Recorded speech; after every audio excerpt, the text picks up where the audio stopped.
So now we've come to the highlight, the keynote address, and it's not delivered by me. Marc Morial follows a short list of the legendary presidents of the National Urban League.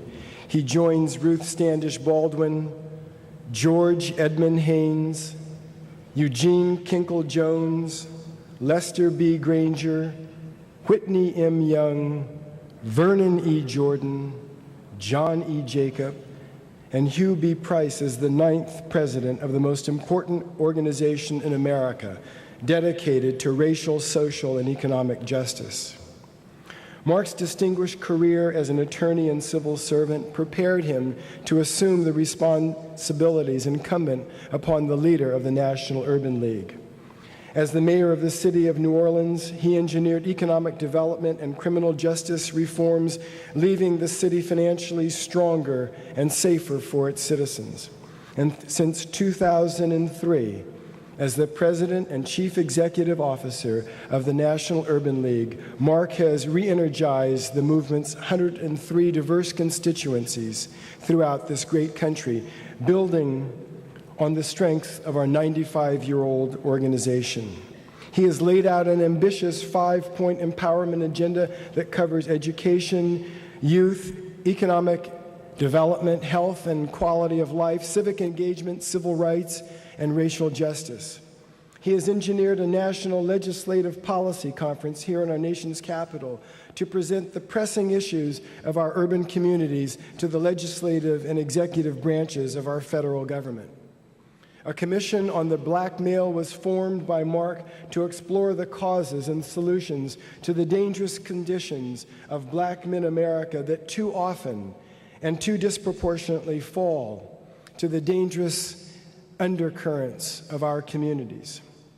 And under the National Urban League, under his leadership, Marc has recently received $9.3 million from the United States Department of Labor to provide job training placement for youth who are out of work and out of jobs.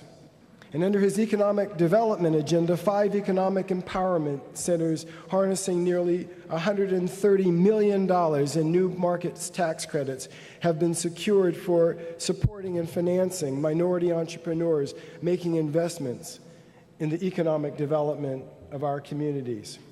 And this is in just the first 2 years of his leadership of our important and esteemed National Urban League.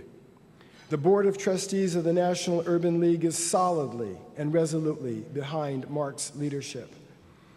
The 103 affiliates around the United States of America are solidly behind Marc's leadership of the Urban League movement. It has been my great privilege to work with this great leader and my honor to bring to the podium this evening. Ladies and gentlemen, I present to you the distinguished and honorable 9th President of the National Urban League and Chief Executive Officer, Marc Haydel Morial.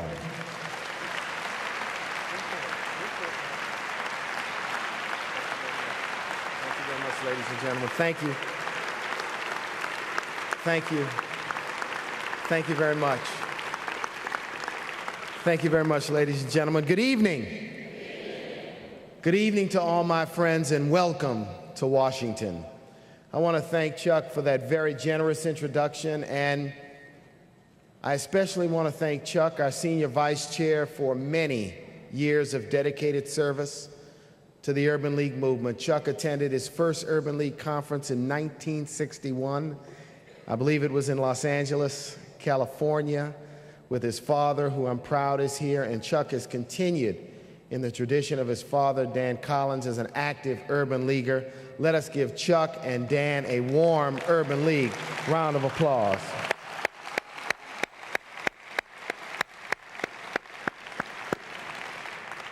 I also want to thank the dynamic, effervescent Maudine Cooper for being a wonderful host again, and for effective leadership here in Washington, D.C. Maudine deserves a special acknowledgement for her brand new headquarters building on 14th Street right here in our nation's capital. Let's give Maudine a warm round of applause.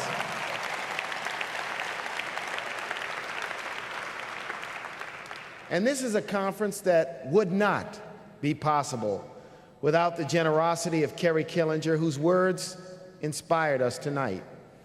The chairman and CEO of Washington Mutual, they have served as our title sponsor. Kerry and his team have gone beyond the call of duty, and I ask you to join me in thanking them tonight.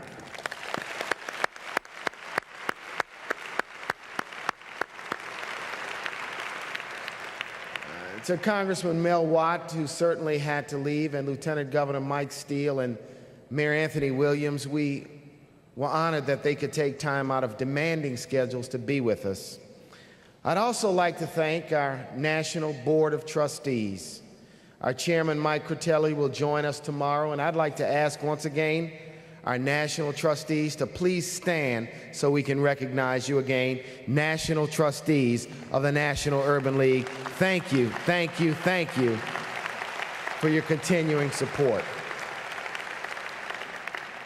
I also want to thank our affiliate CEOs. Ladies and gentlemen, these are the men and women on the ground. They're in the trenches in the more than 100 communities, and they're doing God's work here on earth. You change lives every day, and I ask you to stand because you have earned with your work and commitment our deepest gratitude. Affiliate CEOs, please stand.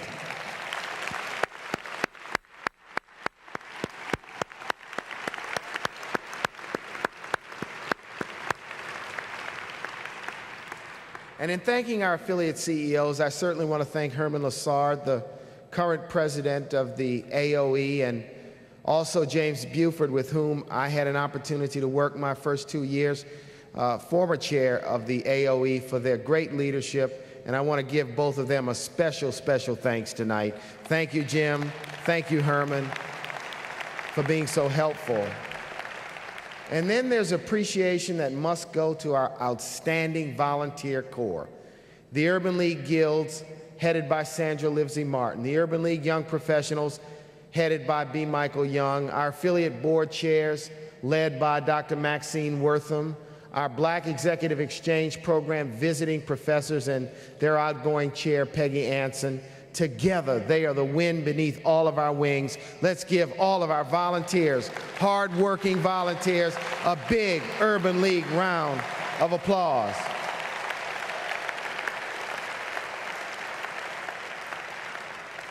Before I begin, I want to take a moment and ask you to join me in remembering giants we've lost this year. Kenneth Clark, the renowned psychologist, educator, and civil rights crusader, who was one of the first Americans to prove that separate could never be equal. Ossie Davis, a pioneer who paved the way for Black artists and performers and lent the movement his eloquent voice. And my friend, the greatest lawyer of our generation, Johnnie Cochran, who never gave up the fight to shine the bright light of justice wherever someone was wronged. And Luther Vandross, whose velvety voice soothed our souls. And we also must remember our departed colleague, Herman Ewing, the longtime leader of the Memphis Urban League. Tonight, I ask you, let us keep the contributions of these departed friends in our minds and in our hearts.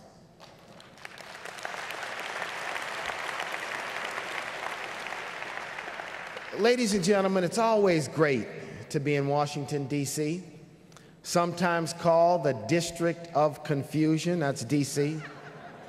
But under Mayor Williams, it's become the District of Compassion, especially when it comes to parking tickets. In this city of great power and promise, decisions are made every day that affect our lives for good or for ill. And democracy works because each of us can influence decisions through the power of the ballot.